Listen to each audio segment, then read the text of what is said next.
It's the end of the month, so another bullet journal time is here.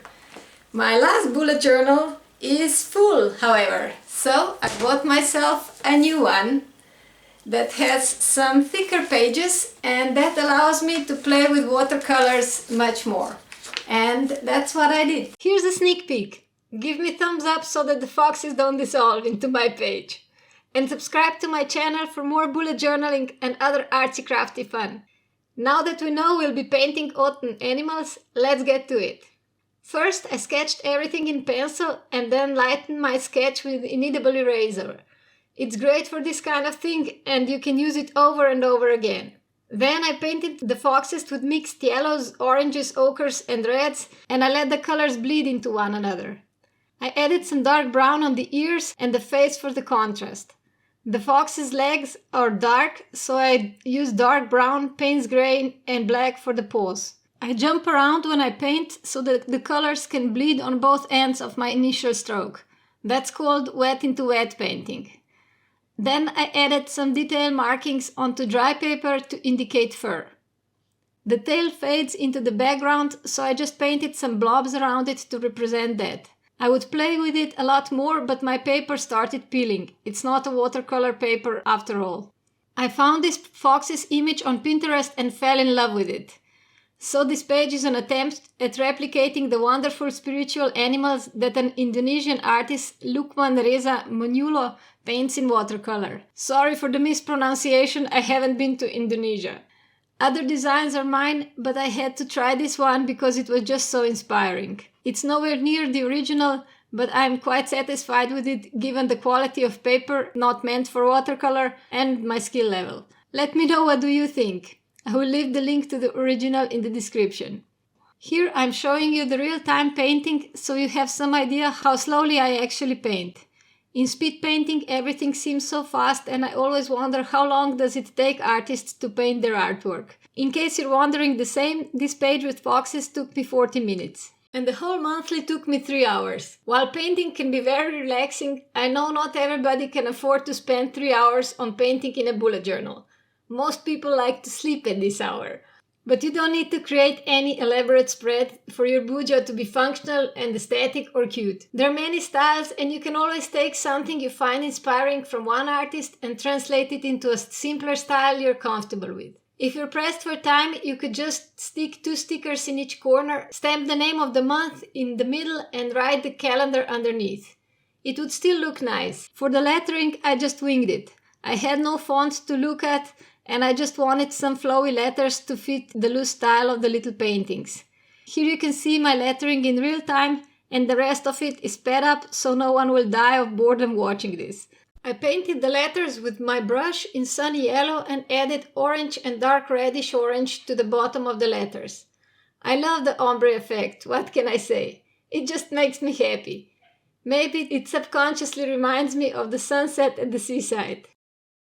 I added a blob of paint for my calendar underneath and filled in the dates with my technical pen, but you could use fine liner for this. This is a very easy and elegant way to add the calendar to your page.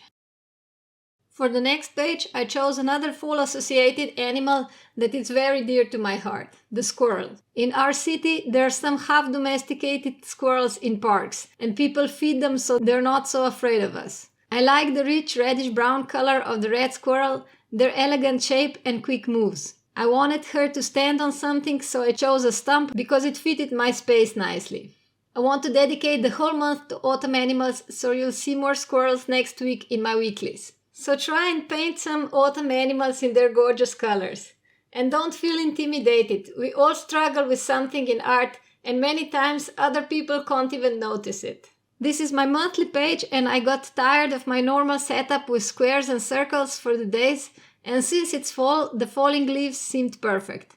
I sketched them first so that each day will have enough space and they will be in some kind of order, but not too orderly. As I was sketching, I thought of how to make the transition and thought of the fall winds that spiral the fallen leaves, so I drew a swirl of fall leaves. When you're painting natural materials like fallen leaves, make sure to use different shades because rarely 2 leaves are exactly the same in nature. If I colored this in a painting, I'd be varying the shades within every leaf as well. But since the leaves here will be my days of the month, I prefer to have a uniform background for writing. Otherwise, my notes won't show up clearly enough. I have spared you some of these leaves because this is pretty repetitive and they took quite a long time. This layout took me an hour and 10 minutes. Lastly, I added the header. Name of the month, again in the same kind of flowy painted font, except this time in ochres and browns, not the yellows and oranges like in the Fox page. I made the same ombre effect again, this time with ochre color flowing into burnt sienna and then dark brown at the bottom. In my letters, I just repeat the colors that are already on the page. This way everything looks cohesive. Easy peasy. Let's put in the dates in black and my monthly is done.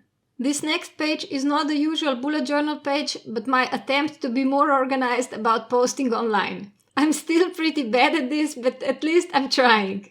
So I made myself a spread in my bujo for this. To decorate it, I chose a stag in all his glory. I used to work in forestry in the animal department, so these majestic creatures really inspire me and bring back happy memories. I started with a light brown wash on the stag's face that is in parts much lighter than the rest of the body, where I chose the darker color to begin with. The antlers are never pure white. They're usually some shade of brown, but the color changes throughout the season and with age. The antlers fall off every year and new ones grow each spring. So stags even have skin with fur over their growing antlers at first. Then they peel it off by rubbing it against the tree trunks. And that can be really fun to observe. I played some more with the letters and off we go to my trackers and happy page. I found out I only use trackers when there are not that many of them. Otherwise I become overwhelmed, I guess. So I only decided on 6 trackers and that left me enough room for a nice big painting of a hedgehog. Because I wanted to preserve some highlights on the hedgehog quills, I used white china marker. That is kind of a crayon in a pencil form as far as I understand it. And it's great for sketching on every possible surface. It doesn't let the watercolor through, so it's perfect for preserving whites on your paper, as I found out today. Next, I added some very thin and light base wash layer and then went over it with several layers of quills in different shades of brown. I used a thin brush for painting quills. Make sure the brush has a good point for this, it will come in very handy. Lastly, I added some shading on the softer parts of the hedgehog and added details, the eye, nose and feet. For the ground, I just plopped on different shades of brown and let feet merge into it, because in real life the feet would be partially obscured by the fallen leaves and other dirt on the ground. On my tracker page, I decided to draw a rolled up hedgehog from the bottom side, because that's how I rarely see them. I never knew they have such pink feet until I looked at the references. They're so cute though. If you want to see some more hedgehog fun, check out Ermina Elena Hedgehog Instagram account. She makes the cutest photos of her pet hedgehogs and photoshops them really creatively. On my happy page, there's just one normal hedgehog from the side view on the bottom, so I will have enough space for all the little happy moments. I never have the problem of finding them or thinking of that, but sometimes I like to add this page because it's fun to look back and see what you loved at that particular time and all the good things that happened. If you want to make one of those memories, write me a comment, they always make me smile.